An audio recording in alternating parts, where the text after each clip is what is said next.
আসসালামু আলাইকুম বন্ধুরা, চলে এসেছি আবার একটা ভিডিওতে। প্রত্যেকেই আপনারা জানেন যে এখন আমাদের পশ্চিমবঙ্গ উত্তাল। আরজি করের ঘটনা নিয়ে দিন বা দিন এইটা নিয়ে ভীষণভাবে রাজনীতি খোলা হচ্ছে, জল খোলা করে চলেছে একদল। অথচ এখনো পর্যন্ত সেই অপরাধী শাস্তি হলো না। অপরাধীর সঙ্গে কারা জড়িত এবং কারা এর সঙ্গে তাকে সাহায্য করেছে, কেসটা অলরেডি চলে গেছে সিবিআইয়ের হাতে, কিন্তু এখনো পর্যন্ত কোনো সুরা হচ্ছে না, কোনো শাস্তি হলো না। এরই মধ্যে আর একটা ঘটনা ঘটে গেছে, সেটা হচ্ছে মহারাষ্ট্রের বদলাপুর। আর এই ঘটনাটা তো আরো নৃশংস। মানে কি বলবো, যে আমাদের দেশে মেয়েরা কোনো দিক থেকেই তারা সুরক্ষিত নয়। এবং এটা শুধু চিৎকার চেঁচামেচি করলে হবে না, আইন এরকম আনতে হবে, কঠিন আইন আনতে হবে, যেন রাত্রি 12টা 2টো 1টা হয়ে গেলে মেয়েরা একা একা ঘুরতে পারে। একটা অপরাধী এই ধরনের কাজ করার আগে সে যেন 75 বার ভাবে, এবং তবেই এটা সম্ভব, আদারওয়াইজ সম্ভব না। কারণ আরজি করের ঘটনা এর শুরু এখনো পর্যন্ত হয়নি। তার মধ্যে বদলাপুরে, মহারাষ্ট্রের বদলাপুরে একজন স্কুলের কর্মী ক্লাস 3-4 দুটো বাচ্চাকে রেপ করেছে। ভাবতে পারছেন কি অবস্থা? আর সেটা হচ্ছে বিজেপি শাসিত রাজ্য। বিজেপি শাসিত রাজ্যে এটা শুধু একটা প্রথম ঘটনা না, এরকম অনেক ঘটনা আছে। আরজি কর নিয়ে যেখানে গোটা দেশ উত্তাল, পুরো মিডিয়াটা আরজি করের দিকে ঘুরে আছে। আরজি করের অপরাধীরা এখনো শাস্তি পেল না।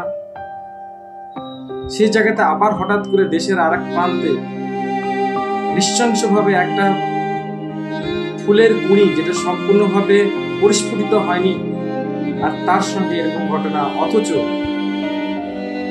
সেই অপরাধী একজন স্কুলের কর্মী। এই ধরনের ঘটনা একের পর এক হয়েই যাচ্ছে।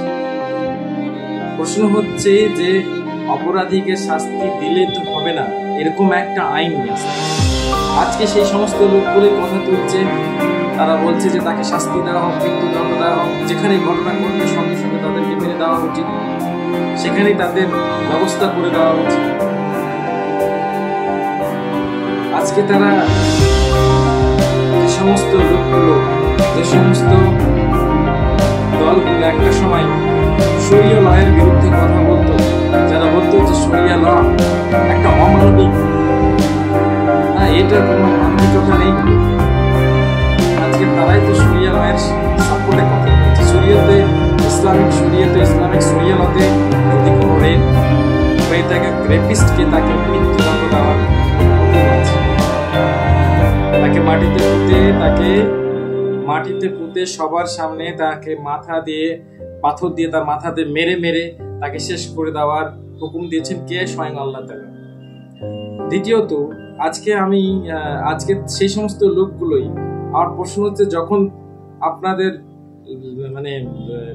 দরকার পড়বে আপনি শরীয়তের লটাকে মেনে নেবেন, আর অন্য সময় আবার সেই শরীয়তের লয়ের সম্বন্ধে উল্টাপাল্টা কথা বলবেন। এটা কি ধরনের আচরণ আমি বুঝে উঠতে পারি।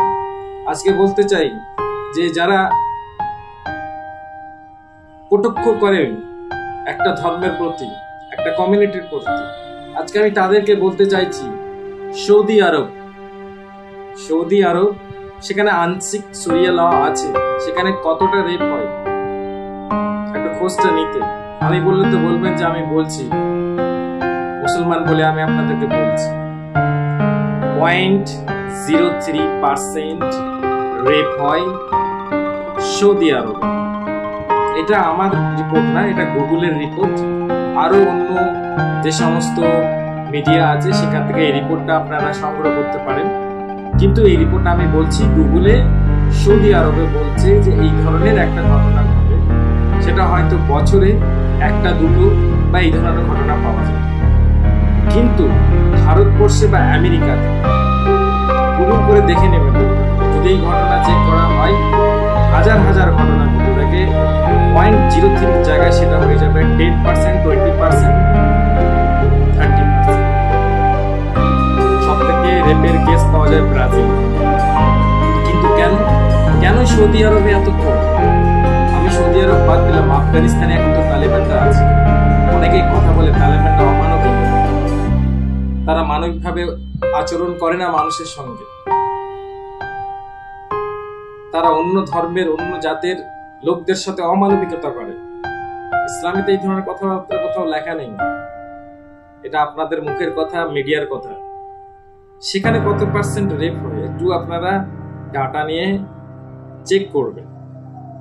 কারণটা কি জানেন? কারণ সেখানে শরীয়তের ল আছে। প্রত্যেক রেপিস্ট প্রত্যেকেই জানে যে এর জন্য তাকে জীবন দিতে হবে, মৃত্যুদণ্ড। এখানে কোনো কারোর কারসাজি চলে না। আজকে বাদলাপুরে সে একই ঘটনা ঘটছে, মণিপুরে এরকম হয়েছে। বিজেপি শাসিত যতগুলো অঞ্চল আছে সেগুলোতে এই ধরনের ঘটনা এর আগে অনেকবার ঘটেছে। মণিপুরে 2টি মহিলাকে তাদেরকে রেপ করে উলঙ্গ করে রাস্তা দিয়ে হাঁটানো হয়েছে। মণিপুর এখনো জ্বলছে। ইনসাফ যদি চান তাহলে ইনসাফে যার কাছে চাওয়া হচ্ছে, যাকে বিচারের জন্য বলা হচ্ছে, সেই লোকটা যদি নিরঙ্কুশ ভাবে বিচার করতে চায় তো তাকেও তো বিশুদ্ধ হতে হবে,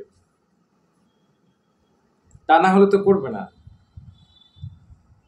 তাই শরীয়তের ল না জেনে তার সম্বন্ধে বক্তব্য দেওয়া বা তার সম্বন্ধে উল্টাপাল্টা কটূক্তি করাটাও ঠিক না। বলার অনেকক্ষণ আছে, বলতে গেলে পরে আমার ভিডিওটা অনেক লেন্দি হয়ে যাবে। আজকে শুধুমাত্র একজনের দিকে হাত করলাম। আমি বলছি না যে এই ঘটনাটার জন্য আমি কাউকে সাপোর্ট করছি না, আমি চাইছি তাদের শাস্তি হোক। আজকে 9 আগস্ট হয়ে গেছে, 9 আগস্ট থেকে আজকে 29 আগস্ট, এখনো পর্যন্ত এর কোনো সুরাহা হচ্ছে না, এখনো পর্যন্ত এর প্রপার সলিউশন আসেনি। আবার তার মধ্যে আর একটা ঘটনা ঘটে গেছে। তো যদি আইন যদি দুর্বল হয়ে থাকে আর যদি এই প্রসেসটা যদি লেন্দি হয় তো হবে কিভাবে? যাই হোক, বললে অনেক কিছুই আপনার অনেক বক্তব্য অনেক বড় হয়ে যাবে। ভিডিওটা ভালো লাগলে শেয়ার করবেন এবং আমাদের পেজটাকে ফলো করবেন, আমাদের হাতকে শক্ত করবেন।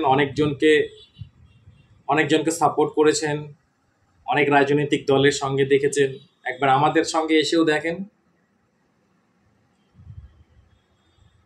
দেখা হবে, ভালো থাকবেন, আল্লাহ হাফিজ।